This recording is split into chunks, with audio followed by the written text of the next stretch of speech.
So there's a certain part of the nighttime where my brain reaches a certain frequency, and it's often when I'm in a deep meditation state without me trying to meditate. And what I mean by that is there's just no thoughts. So you become aware that there's no thoughts coming into my head. I'm not thinking about anything. And you start to hear like this ringing noise, which I call just the energies in the room.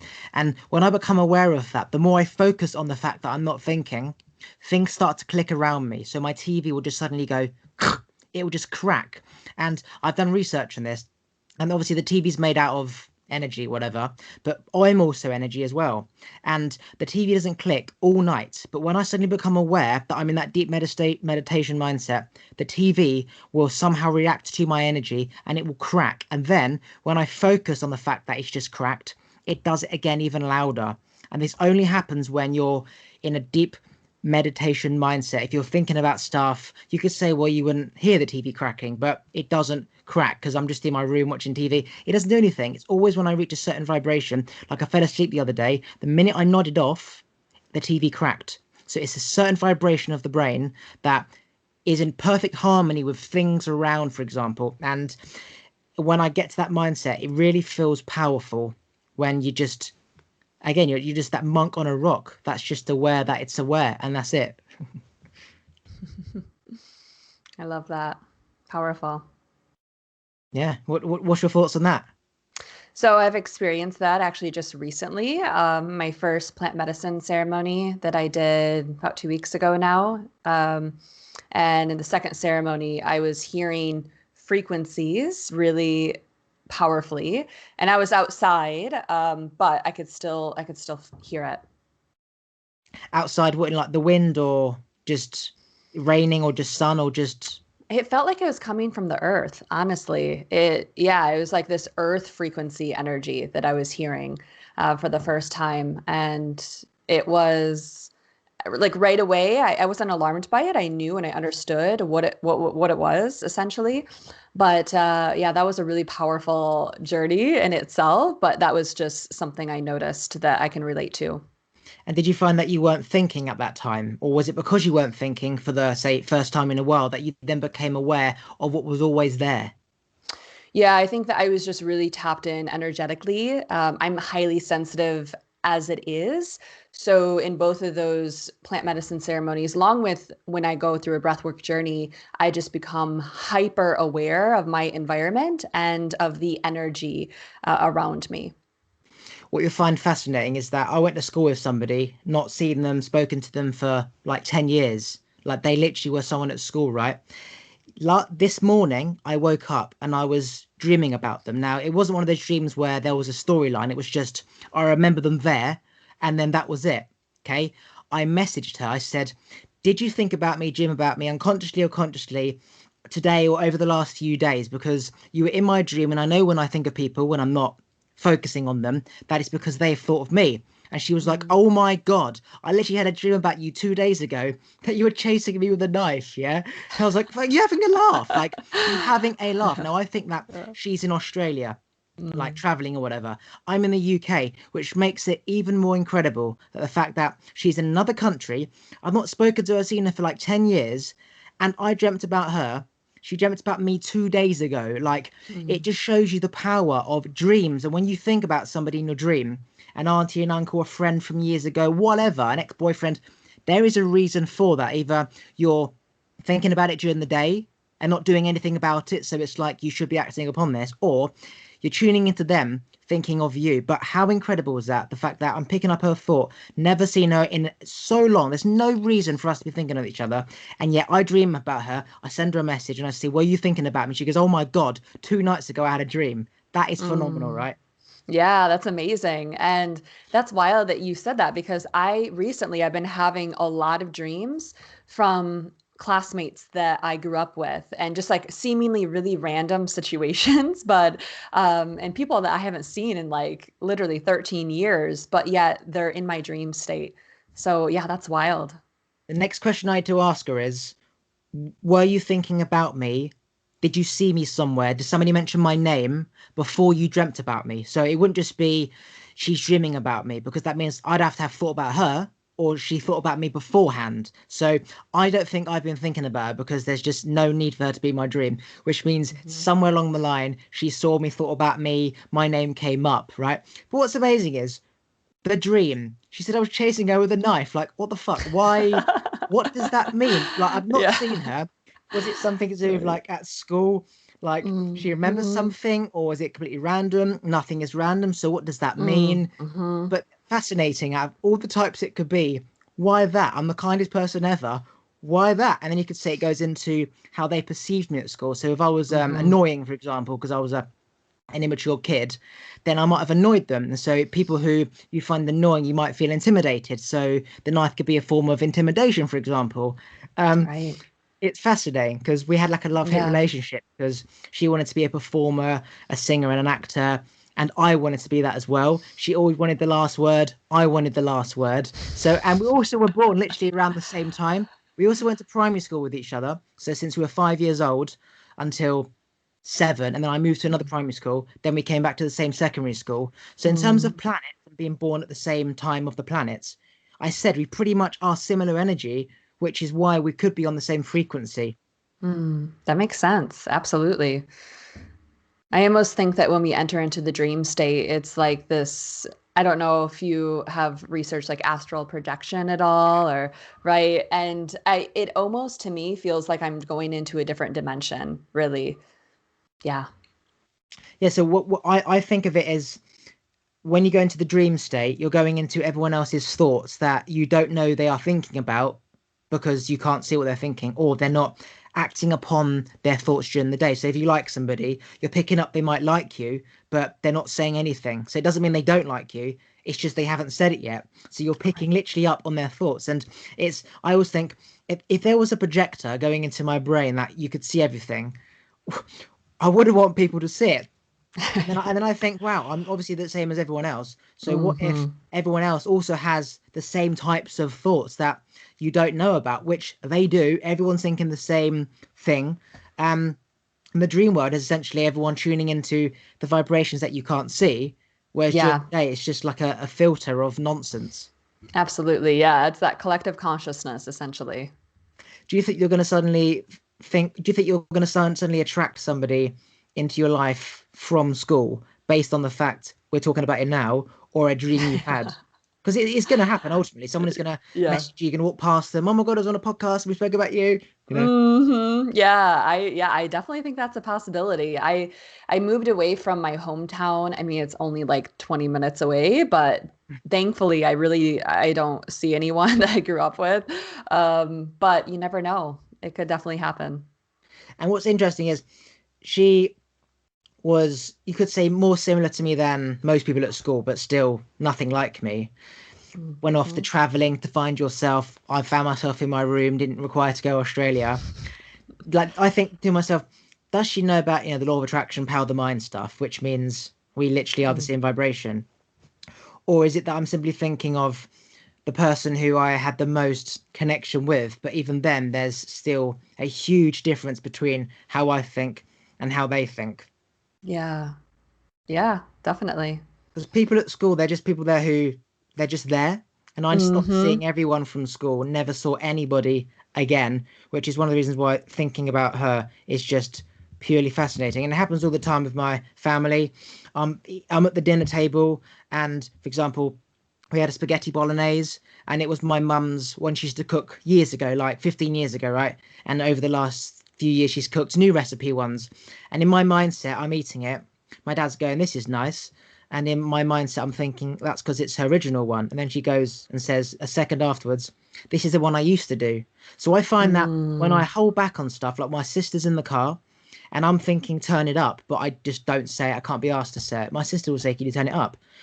And this Hmm. happens so often that it's just part of life. And if anyone was looking in to this saying, part of life, you're having a laugh, this is not normal how you literally think about something and then your parents say it afterwards. Like that is far from normal. And it you do feel like you're a god. You feel like you've got this amazing gift, which everyone has. But when you become aware of, I'm thinking something, and a second later my parents say it, you think, this is phenomenal. Because it's not just one, It's both, and it's happening more and more and more. As my energy increases, it's happening more and more and more.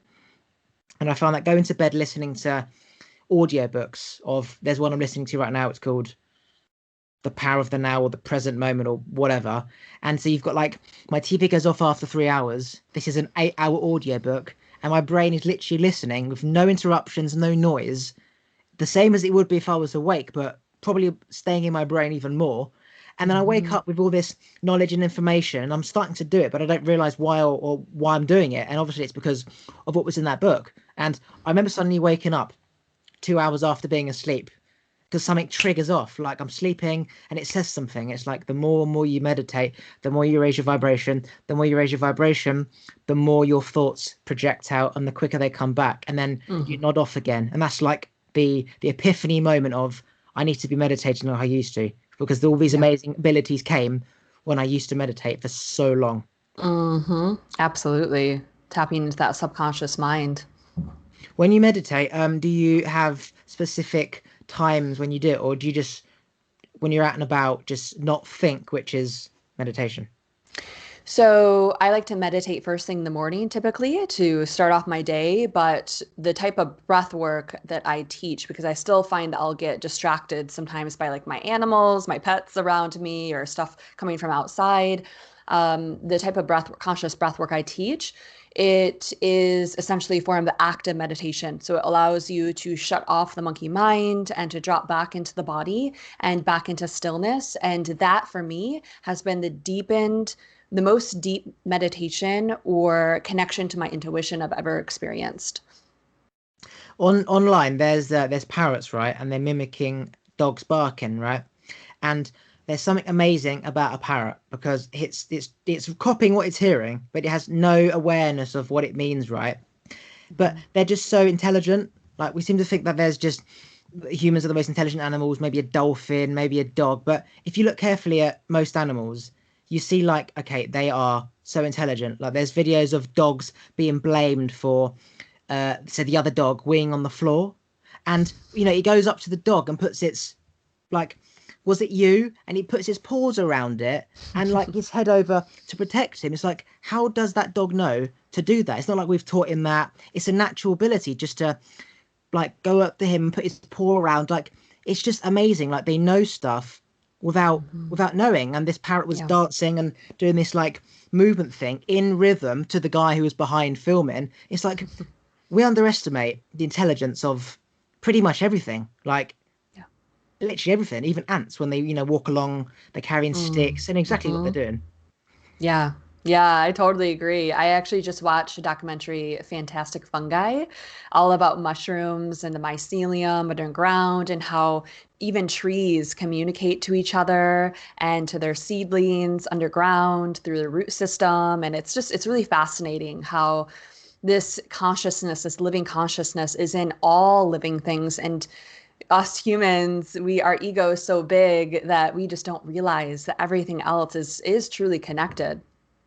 So apart from humans being conscious, and you could say animals, right? Are you saying, do you think that trees and plants are conscious? And then if they are, Yes. that means that, say, when a tree gets eaten by us or it just becomes mud and rots, that Mhm. consciousness is still there. Do you mean its awareness the same as our awareness, or simply just its energy vibration in terms of awareness? I really believe that it has its own consciousness and awareness when it's living. I'm not sure I believe that when it goes back into the earth, it probably transmutes that energy back into the collective consciousness. But after watching that documentary, it really solidified for me that they have research now that, for example, trees and mushrooms and all of these plants are actually communicating with one another, which is fascinating. Because if you imagine like a worm, right? To me and to probably you, that worm is alive because it's wriggling and it's eating, Hmm. right? The same as a slug. You could say a slug is just a fatter version of a worm. But when you think about it, that worm is just moving. Think about a tree or the mushroom. It's also just moving. So Hmm. if we think that that worm is a bug and that's the same as a fly, a ladybug, a beetle, right? And we're saying that those insects have life and the worm has life. Well, if you compare the worm to a mushroom or a tree, or a plant, it's the same thing. It's just simply moving, eating, and drinking. And I haven't actually thought about it like that. So you've just said something very interesting, because if you think about, we think consciousness is talking and awareness and intelligence. It, I think that what one has, we all have, right? There's not just humans have this and dogs do and dogs can't. We all have the same thing or we don't. But thinking about that mushroom has the same awareness as a slug, which has the same awareness as a ladybird. You're right. It is the same.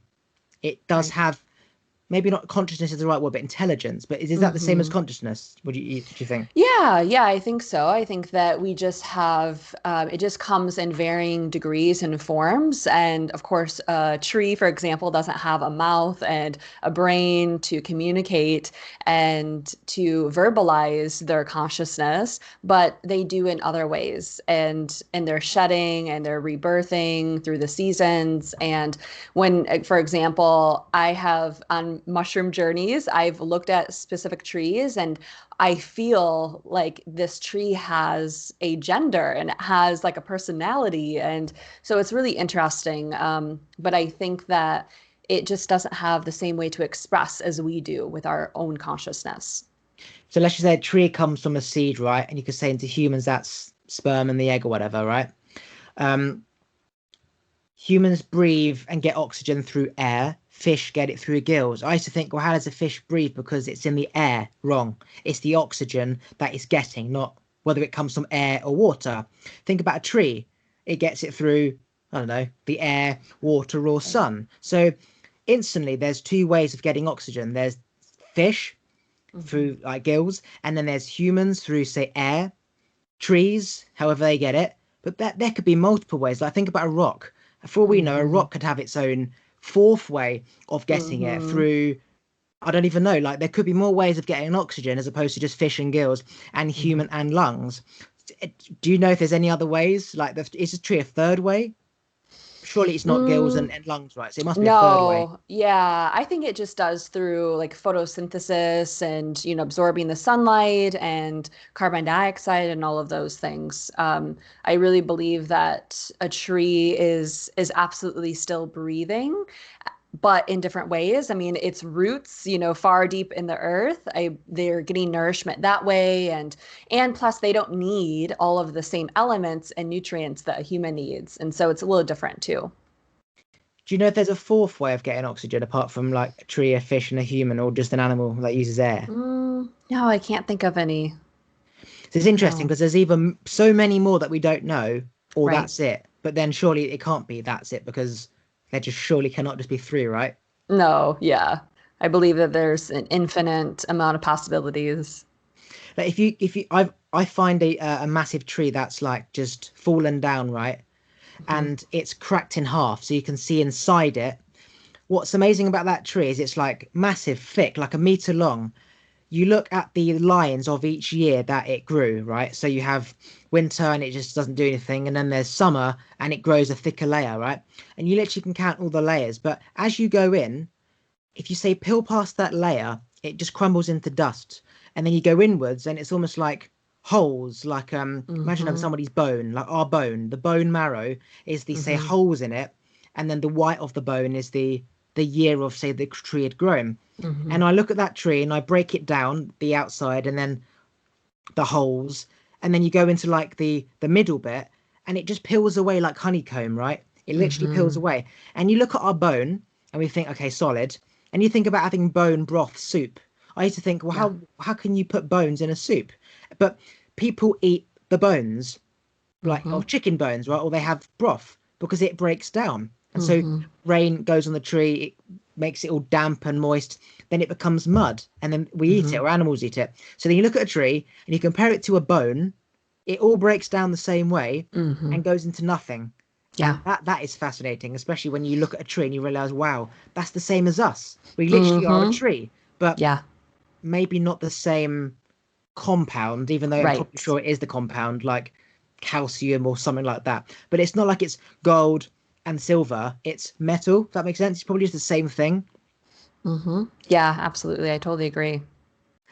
What are you thinking about that's on your mind lately? Like something you're in deep thought about trying to analyze and work out that you haven't already worked out? Mm.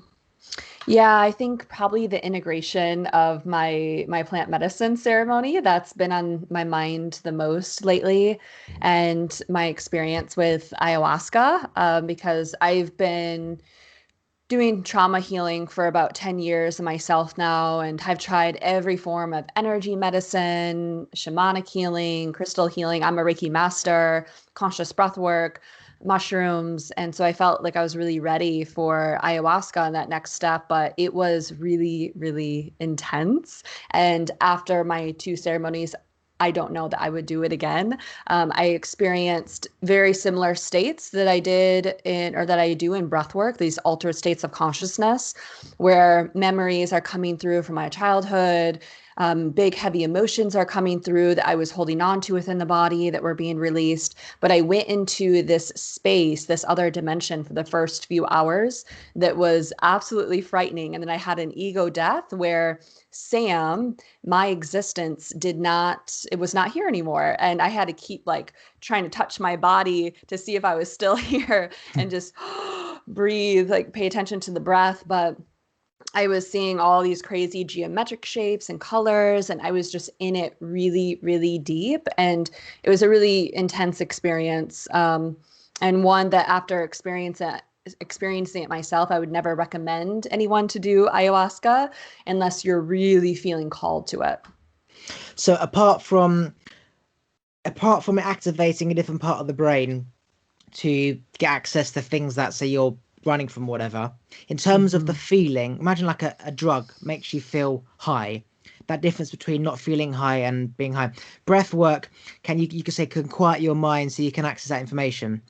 The drug you could say stimulates that same part of the brain. But in terms of feeling, did it give you like a different feeling aside from allowing you to tune into things that you've stored into your brain? If that makes sense.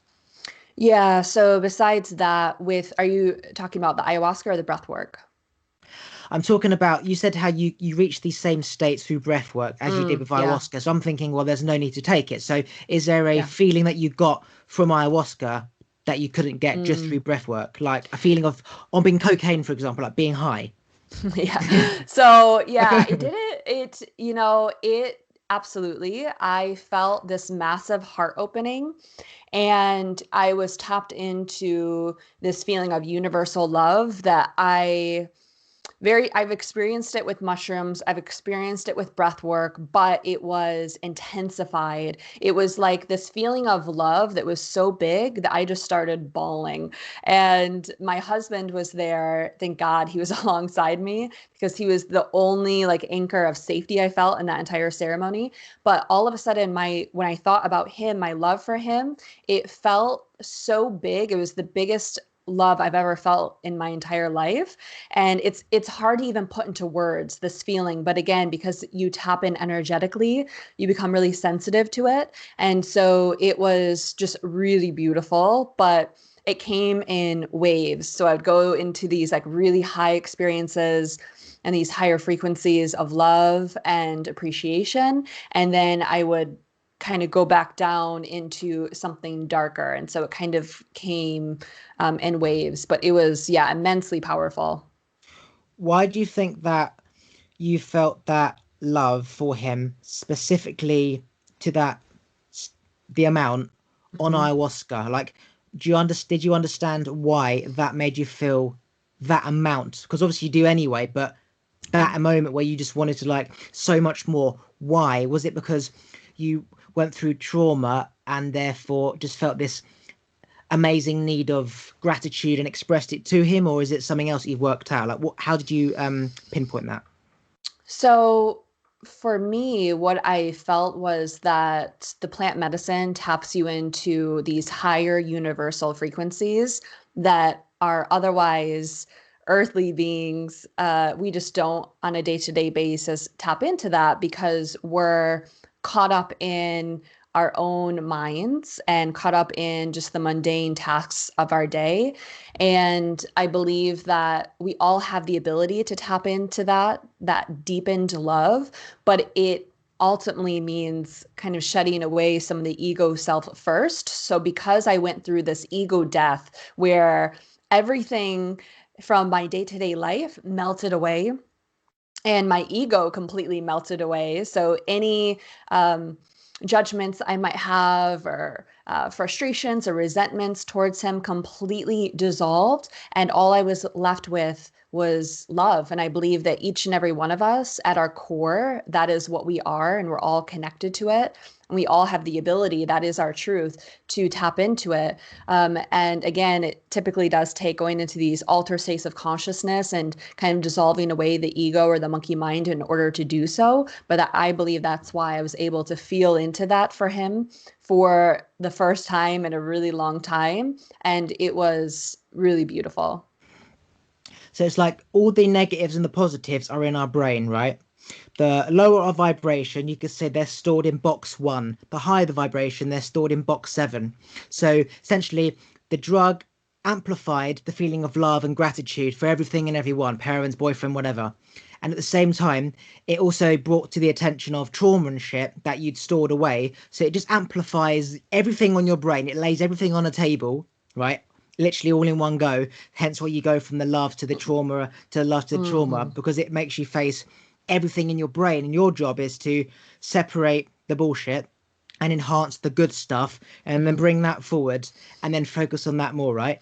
Yeah, absolutely. Everything on the medicine is very black and white. So if you start thinking about something scary or negative, Yeah. you get sucked down. You start thinking about something really lovely, and of course the music and the environment has so much to do with this. But then you go into this higher frequency. So absolutely, that's why it's, yeah, a lot of up and down through the medicine journey. But through breath work, I've experienced the same, where I'm crying, I'm releasing a lot, and it's really sad, and there's grief coming through. And then all of a sudden, towards the end of the journey, my heart just cracks wide open, and I just feel this immense gratitude and appreciation and love for everyone and everything in my life. And I start crying tears of joy because of that. And I've experienced that in meditation as well.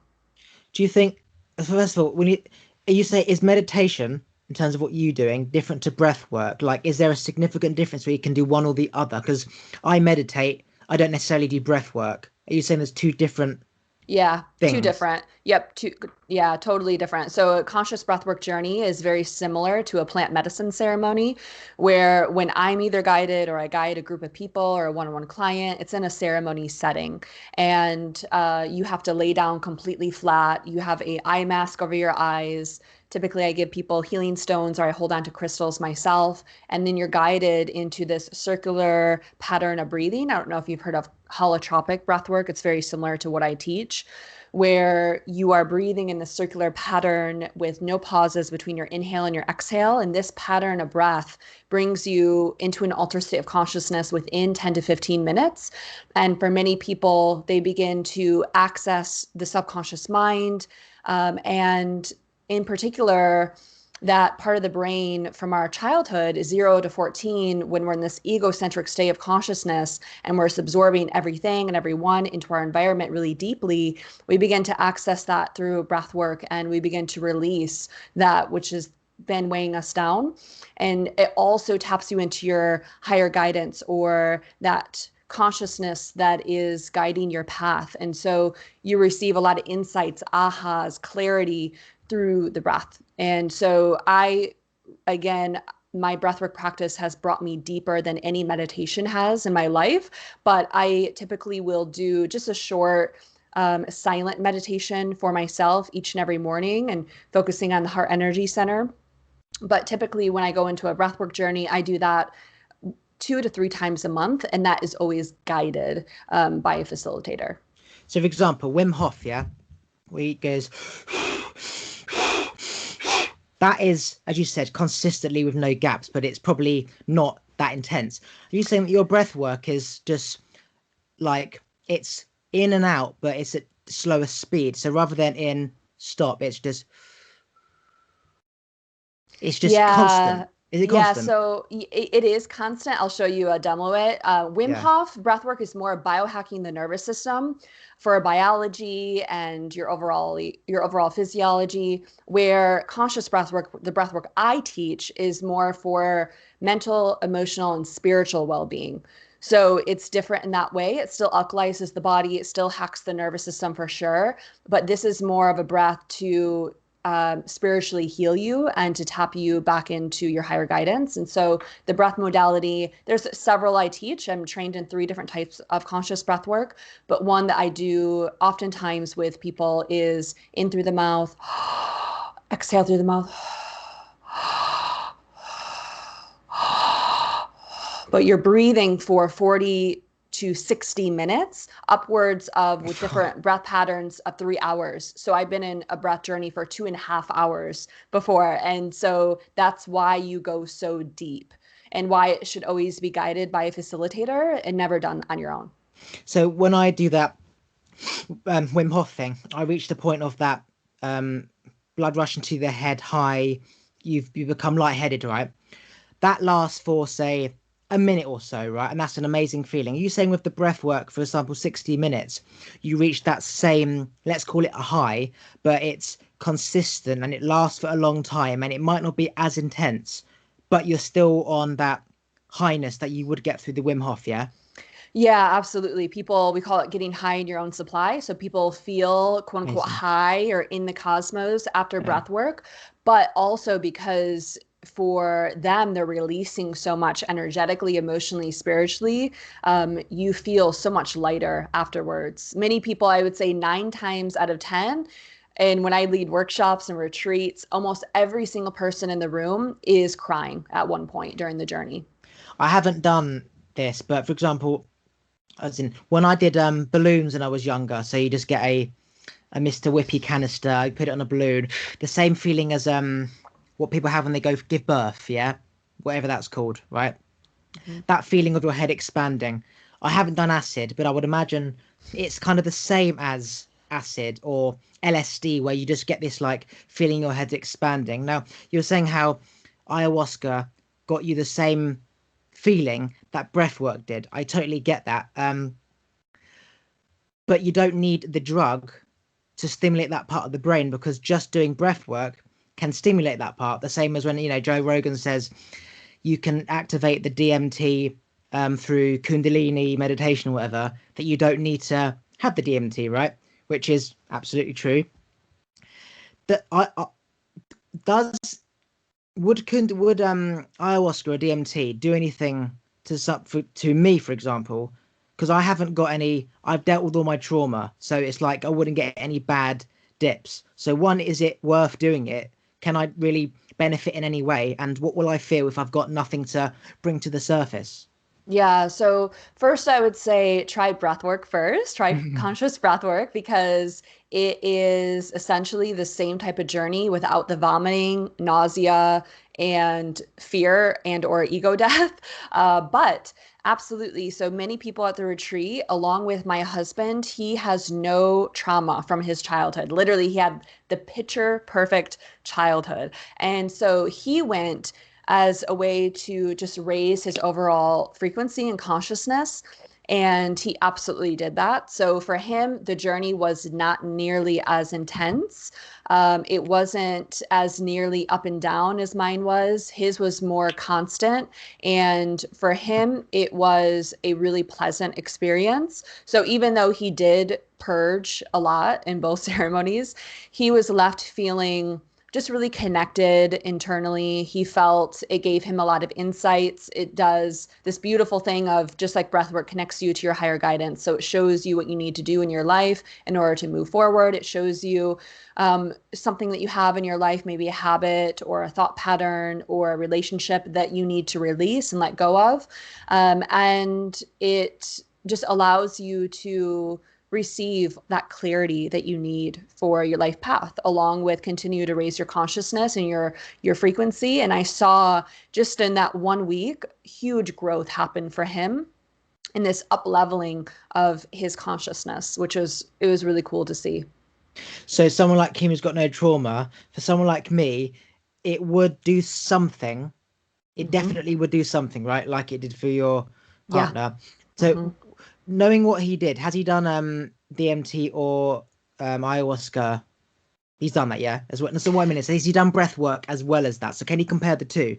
Yeah, he said the exact same thing. And It's right away, exactly the same. yeah, he was like, breath, this is exactly what I got from breath work. And it's funny because years ago, when I first got trained in conscious breath work, many of the other practitioners there that were training alongside me, they had already done plant medicine and they were just trying conscious breath work for the first time. And almost all of them said the same thing. They were like, this is like an ayahuasca trip, except for without, the medicine and the purging and everything else. And in the fact that you feel more in control. If you at any point within the journey feel activated, you can just stop the breath. But when you take ayahuasca, you can't do that. You're buckled in for for the journey. And the other thing that I have seen in breath work that I didn't experience in ayahuasca is that through breath work, when my chakras begin to open and awaken, I'll see the color in my mind's eye. So I'll see a lot of purple as my third eye begins to open. I'll see yellow as the solar plexus opens. I didn't experience that in ayahuasca. I didn't feel like my chakras were opening. Instead, I just felt like I was in this pool of geometric shapes and neon colors, but I never felt a specific chakra healing happening for me. When you're, say, maybe when you were younger and you're in your room or whatever, and your face is on the pillow, or you're pushing your hands on your eyes and you're seeing all this like flashing movements. So they call it, is it when you sneeze and you see stars, yeah? Or you see different colors. Now, when I used to go to sleep when I was younger, I used to sort of push my hands on my eyeballs. I could see like purple, yellow, different colors, and it just used to like flash and move. It was almost like electrical storm. Is that what you mean by when you see colors Yeah. without putting pressure on your eyeballs? Yes, yes, exactly. So when you see those colors, that is symbolizing you tuning into that specific chakra. So, like the yellow, solar plexus, red for the root chakra. The most common one most people see, especially when I'm doing energy healing on them, is the third eye, so purple.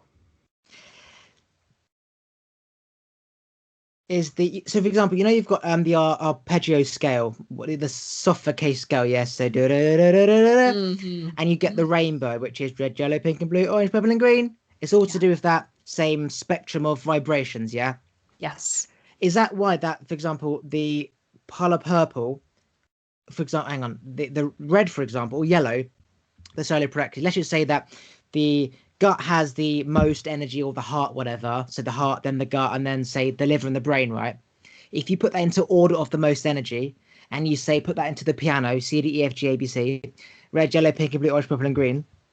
Let's just say red has the lowest negative energy, yeah, whatever, but then purple has the highest energy. If, for example, your solar plexus gives off the most energy, then you could say that should be the color which is the highest vibration. So it's always going to be that color because it's all to do with a vibration, not a color. But so it's always going to be the same color. Does that make sense? Yeah, and Or if your it's chakras are blocked and in the wrong order, could you see a different color until you raise it? Yeah, so many people will see different colors depending on the healing session. And so, for example, in some breathwork sessions, I have seen each color of the rainbow. So, all of my chakras were opening. In others, I see only one color. Could be my heart chakra or my throat, and a blue comes through. And I have seen the same with my clients where I'm working on them. We're doing breath work, we're doing energy healing, and they will only see one or two colors typically at the most. So those are the main chakras that are healing or opening and awakening at that time. Ask me any question. But there's something that you don't already know. So something that you trying to work out, or Mm, just something. yeah. So, what has been the most transformational experience in this life so far for you? So going through loads of trauma, you think to yourself, well, why is it me? Why do I've got to have trauma? And then you compare to other people who seem to just have a normal life, and then you dig deeper into their life, and you realize there's actually a lot of shit going on, but just not in the same way. So it's a constant cycle of things going wrong and family issues, and everyone's got a problem, and everyone's got a disease, and everyone's got debt. So it's like, okay, they might not have the problems we had, where they seem to fit in and be normal to everyone else, but individually they've all got shitty problems, right? And you think, wow, there's no such thing as why have I got problems, because everyone does. It's just to the extent, but the deeper your problems were, the more enlightened you become.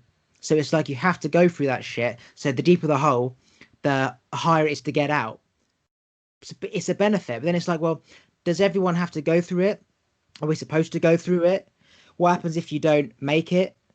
Are you always going to make it based on your energy? And then once you reach that energy, you look around and then you understand everyone's problems and your own problems. And then once you are out of it, you look back and you can remember how it felt to be trapped. And you're so grateful you were free. And you think to yourself, was I ever going to get free? Like when you go back to that time when you were trapped, and you're like, am I ever going to get free? And all of a sudden, like as I said, the clouds just suddenly stop raining, and then there's the beach and the oceans. You have to go through woodlands and swamps and crocodiles, and it's like, when's it fucking going to end? And then all of a sudden it's just beach, ocean, blue sky, and it's like, wow, this is it. And then you realize the whole point of life is just that evolution of the yin and the yang, the negative and the positive, the sun and then the rain. Like it doesn't come without the other. And then you realize, wow, even though I had a lot of problems, I've essentially freed myself. Everyone else has smaller problems, but they're so small they can't grasp it to fix it. So it's like, wow, I'd actually rather have a big hole and spend ages trying to get out than have a small hole and not know how to fill it up.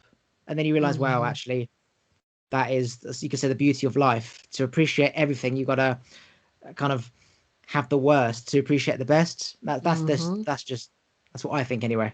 Yeah, absolutely. I completely agree with that. And, like I said, I've been on this journey for 10 years healing. And for me, it was healing chronic illness and just a lot of trauma from my childhood. And what I thought was 5 years ago, I've healed it all. I have it all figured out. I'm good to go. And then I discovered breath work. And then I realized I don't have it all healed. I don't have it all figured out, because each time you breathe in this way, it brings you to those places, or it pulls something up from your consciousness or from your spirit that's still a core wound that hasn't been fully released yet. And this is what mushrooms and ayahuasca showed me as well. Is I definitely don't have all of the healing complete yet. And I think that even in meditation, because I'm tapping into these higher frequencies and this energy of love and appreciation, I'm not going into these dark spaces. So it can be this illusion that you're healed, you're good, everything's great. But then when you go into some actual shadow work and you're guided into a ceremony in this way, it's really profound. And I think that for many people who have chose this journey, it can take a lifetime, because you're not just healing your trauma, but it often is ancestral trauma. Because I know for me, for example, in my ayahuasca ceremony, I was processing all of this trauma from my mom and from her childhood. It was showing me all these memories from her childhood and how that had been passed down to me, and why I was so physically ill growing up as a child all the time, because I'm just so highly sensitive that all of her shit got passed down to me in my DNA, and I was born with it. And it was my job, and is my job, to process that, so that when I decide to have children, I don't pass it down to them, and that I heal. And I believe when you do this work, you are healing not just yourself, but you're healing your entire family. So it is definitely not for the faint of heart. It's a big responsibility, but it's absolutely a really beautiful journey, and absolutely leads to higher states of consciousness, like you said. I've got two questions. Do you believe that your chronic illness, without needing to say what it was, is a result of the energy vibration that you were born in, based on your mum's vibration? And it could be based on her mum's, whatever, but was it based on her vibration, and it's something that wouldn't have existed, because I believe disease only exists in a body that's a disease, right? It wouldn't have existed if she had dealt with her trauma. The question number one. Absolutely. Because from being very, very young, I can only remember always being sick. And then finally at 15, I developed Bell's palsy, facial paralysis. Half of my face was paralyzed for 6 months out of nowhere. The doctors couldn't explain why. And then I got it again at 24. And then I was diagnosed with Lyme disease. And it was just like one thing after another, after another. Even though I seemingly live this perfect, healthy lifestyle and eat like a plant-based diet, super active, take all the right supplements, yet I was getting sicker and sicker and sicker.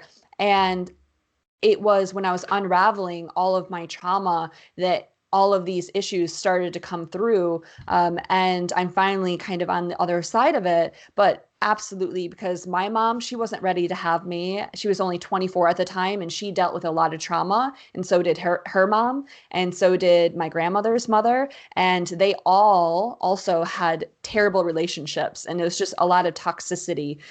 So absolutely. So you consciously chose to heal yourself, and then you thought, okay, I'm done, right? Were you consciously blocking the stuff that you knew was too painful to fix, or was it so deep in your brain that you didn't even know that that problem existed because it was when you were so young, or you blocked it so well that you didn't even know where to look? Like, did you consciously know there was more to do, or did you only realize that because the drug activated that deep part of the brain? Yeah, I only realized it. I think on some level I knew there was more work to be done, more But you didn't healing know to what. do. Yeah, exactly. Because how I did it was, is I went back to, I can't remember what I went. I think I went back to zero, and I went when I was one. What happened when I was one? Okay, so I used to be like this, active, energy, twitching, whatever, and then nursery. Okay, and the shit my mum had to go through because I was a child who was doing all this type of shit, and then primary school, right? And then I built a timeline of everything, and I saw myself from like a film perspective where it was like the start to the middle and the end. And there's Oliver was doing this, and Oliver did that, and then Oliver's parents did this, and blah blah blah blah. And then I saw it from my mum's point of view, and then I realized, okay, what the problems were. And then, like you said, you healed yourself so you don't pass it on to your children. I luckily knew, like you, that I was like I was because my mum didn't do her work. I actually healed my mum by knowing how I healed myself and doing it to her without her asking, without her wanting to do it. I forced it on her. So if I knew that the stress she was putting on herself through not knowing where fucking anything was in this house because there was just shit everywhere, I put the drawers in order. I put all the cupboards in order. I put everything in order. I binned multiple items. I brought everything out that had just been shoved in a drawer.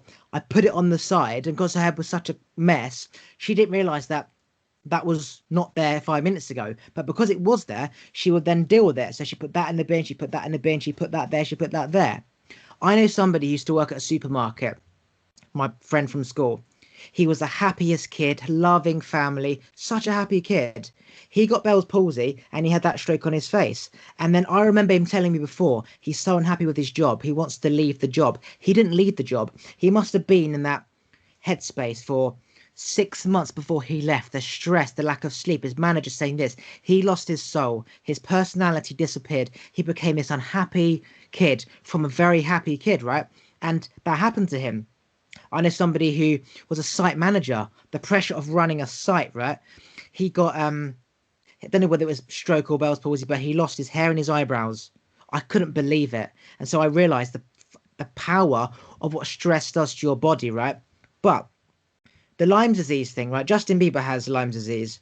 I thought Lyme disease comes from a tick, right, or an animal. Did you get it from a tick, or did you create it through some other means? So I don't Because you said it came remember. from the Bells thing, or was that separate? Yeah, so Bell's palsy and Lyme disease is actually related. It comes from one of the co-infections, Borrelia or Bartonella, can produce facial paralysis. And so likely I had Lyme disease at a very young age, 12, Right, okay, that makes 15. sense. Yeah, and so it's all tied together. And Right. so I grew up on a farm. We were always going hiking. We were always in the woods. So I absolutely could have gotten it from a tick.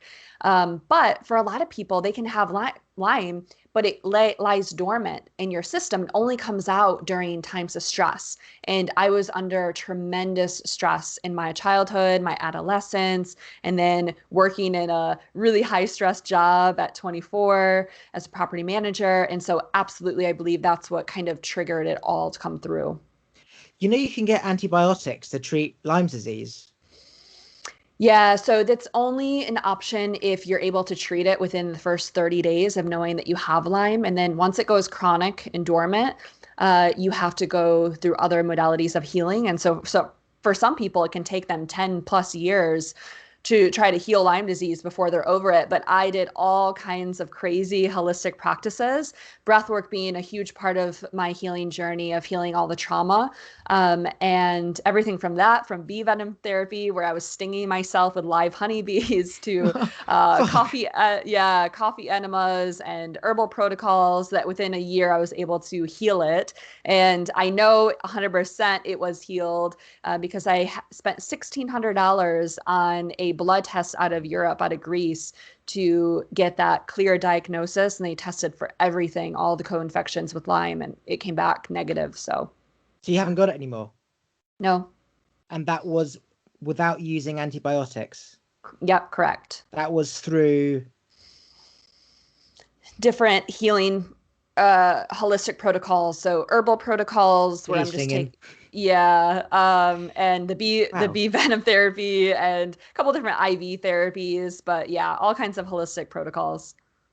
So you should reach out to Justin Bieber because he only admitted in the last year or two that he had it. So if you can, so is it incurable as far as people are aware without a form of medicine or whether it's natural or man-made? Like you can't just get rid of it, right? Once you've got it.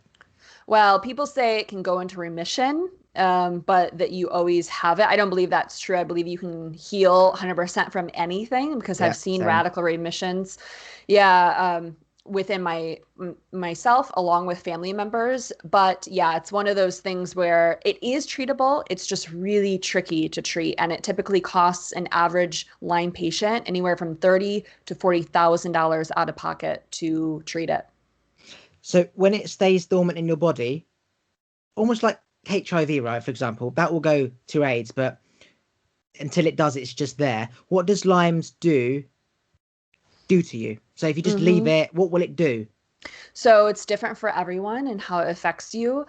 For some people, it's all neurological and affects the nervous system. So they get the paralysis, it could be in the face. Some people literally end up in a wheelchair because they get paralysis in different parts of their body, or it turns into like MS or fibromyalgia. It's a lot of autoimmune types of conditions. So that's why it's so hard to treat, because it can show up in so many different ways in people, where it could be something as small as just chronic fatigue and brain fog and gut infections, to something as big as ending up in a wheelchair and not knowing what's happening to your body. So it's all over the board, and that's why it's so difficult to get a proper diagnosis. What was the main form of healing that you put it down to, that proper got rid of it, as opposed to all the other stuff you did? Like the main one that was it. Bees didn't work, that didn't work, but this did. Yeah, honestly, I did an entire podcast on this, but for me, I believe it really was the breath work. Really? Yeah, I went to Costa Fuck. Rica, and I was doing Jeez. conscious breath work almost every day, for an hour a day, guided. And I had all of these mystical experiences in the breathwork healing ceremonies where my physical body was healing. And I don't want to it's kind of, out there. So I don't want to get too much into that. But ultimately, I believe that under the right circumstances, your body can heal if you're, for example, not constantly in fight or flight or the sympathetic nervous system. So if you're in that parasympathetic state, if you're extremely at peace and calm within your body, and you're also nourishing it, you're giving it the herbs it needs and everything else to heal and to combat the bacteria and the pathogens, then it can, under those circumstances, come back into a state of homeostasis. Most people who are trying to fight chronic illness, they are chronically stressed out mentally and emotionally. They cause so much stress in their mind about their illness that it is only making matters worse. So when I went away and I was doing breath work every day, I allowed my mind to stop all of that stress about the illness, and then I was able to overcome it and project my mind into the future of how I knew my body could be, back into vitality and wholeness. And I'm a huge believer of Dr. Joe Dispenza's work and, using consciousness to heal the physical body. And that's essentially what I did with breath work. That's amazing. You should reach out to Justin Bieber, right? Or his management, and be like, I'm a breath work person. I can heal his Lyme disease. Just imagine the platform you get. I know, right? Because you don't come across that very often. Like, if he knew about it, then he'd be doing it. But obviously he doesn't know about it, because not many people believe in holistic medicine anyway, but yet alone you've actually proved it. You should just send an email, because the management, right, they deal with everything, but they just don't respond to everything. So they will read it. You just might not get a response, right? But something like that, and you explain your work and what you do and how you had it for whatever, and if you get it quickly, then you're more likely to do it. But I had it for, say, 15 years and I cured it.